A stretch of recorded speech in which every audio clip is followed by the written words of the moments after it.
And Nice to see thank you. you Thanks so for much doing for that. taking a little bit of time to join us. What a great week to do this, to have this conversation. We're working on the NDAA this week. There is a lot of talk about China. And for those of you who are watching us, Ambassador Grenell is truly a patriot.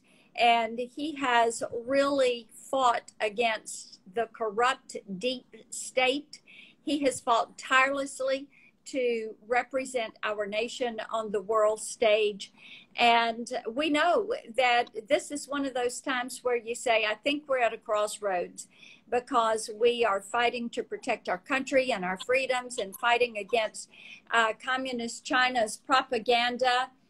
We're fighting against the radical mob, the angry mob, and their cancel culture, which is just so dangerous to us and our nation and our freedom. So I want to talk a little bit about China and Russia, and then their relationship also with North Korea and Iran. I will tell you, Mr. Ambassador, I refer to these four countries as the new axis of evil. And I feel as if that club that they have formed for seeking domination is something that is very dangerous for us. And we know that this propaganda, you have dealt with this as you were there in Germany. You dealt with Russia propaganda when you were working on intelligence, serving as the acting director at the NDI. You saw firsthand what some of this is. So talk a little bit about China and how they use technology, how they're using debt diplomacy, the Belt and Road, the digital Silk Road, to undermine us and to build this cozy little club for an axis of evil. Yeah, it's first of all, thank you for having me. This is such a great way to go directly to the people and discuss some of these very important issues. So I really appreciate it. I love that you use the word propaganda. I'm a big advocate for bringing that word back because it doesn't need any explaining. When we say Russia uses propaganda, that's exactly what they have done for decades. Our parents, our grandparents know this. They know what propaganda is. Propaganda, it takes a teeny little bit of truth and then exploits it and makes it wrong. It makes it makes the narrative completely erroneous. It makes and distorts the facts into something that the public then believes or somehow accepts, and it distorts policies. And so it's a really bad use of a tactic that we see largely from Russia, but certainly from other countries, including China.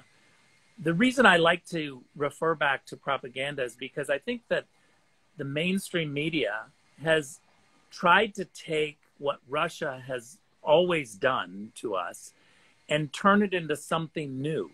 The only thing that's new about this is that Russia is doing this on social media now. So it's more instantaneous, and it goes beyond just, I think, what reporters have been used to, which is receiving propaganda from sources and then questioning it before they print it. But reporters have long fell for it. And there's a long history of stories and incidences where we the West have taken propaganda and believed it. I believe that what the beginnings of this Russia probe is largely people accepting propaganda. When you go back and you look at what the intelligence showed, and we tried to declassify some of the very early beginnings of what we were learning, the intelligence community officials, career officials, knew that the Russians were using propaganda to push this Russian dossier, the Steele dossier, and it was from the very beginning that red flags were raised by career officials saying, you know, I think the Russians are manipulating this. I think they're using propaganda with this information. Somehow that system that we have didn't raise those red flags to the leadership. Those early voices of warnings about this propaganda were pushed aside, and many of their comments couldn't be, that information couldn't be seen by the public.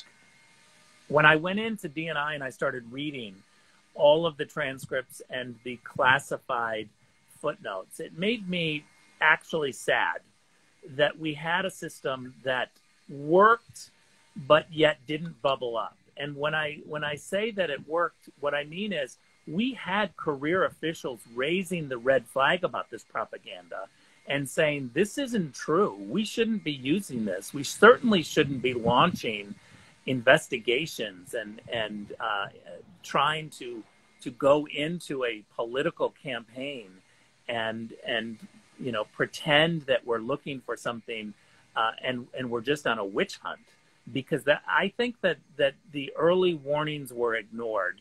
And so what I'm trying to do is remind people that this is what Russia always does, and we have to be on the lookout.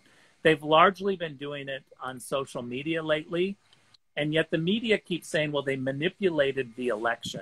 They didn't manipulate the election. They manipulated our comments and our policy discussions about the election and guns and policies and our religion and a whole bunch of other stuff.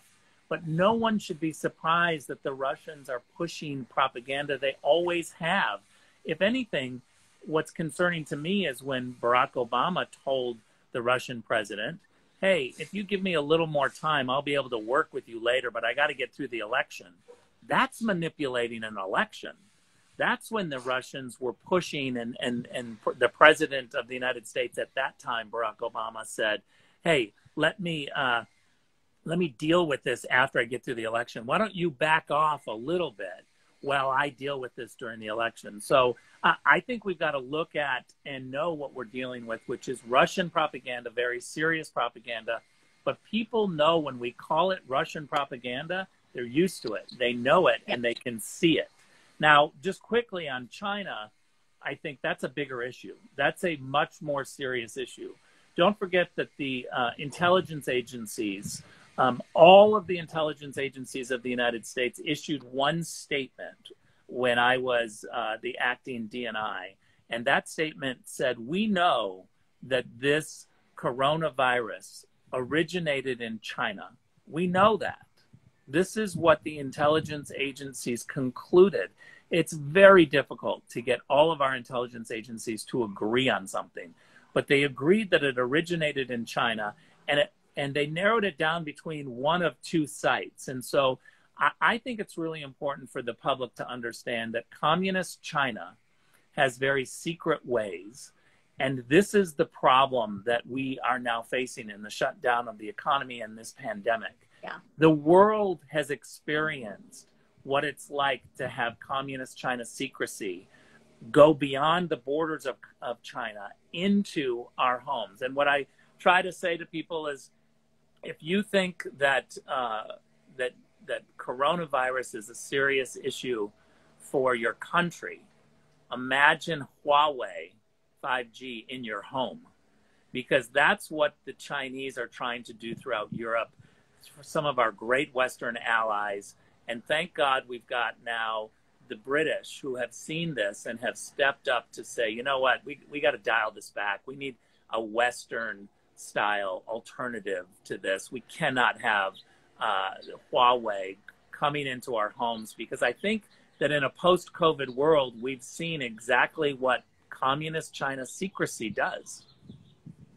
I agree with you. I think we have, and I know you have a hard stop, and we are right on top of that hard stop. But I have to tell you, Mr. Ambassador, we always appreciate your insights. I hope we can do this again live, because it is, this is a topic that is not going to go away. And bringing to the forefront this Russian propaganda. It is a new generation. They have new technologies. They have partnered up with China. to use TikTok and other social media platforms to spread their propaganda. And I'm just very grateful that our nation has people like you who are at the forefront of calling this out. So for everybody that popped on and listened to our conversation today, thank you so much. And Mr. Ambassador, we appreciate it. We're going to let you get to that 3:15 meeting you have. I know you're now a couple of minutes late. We appreciate you. Bye now.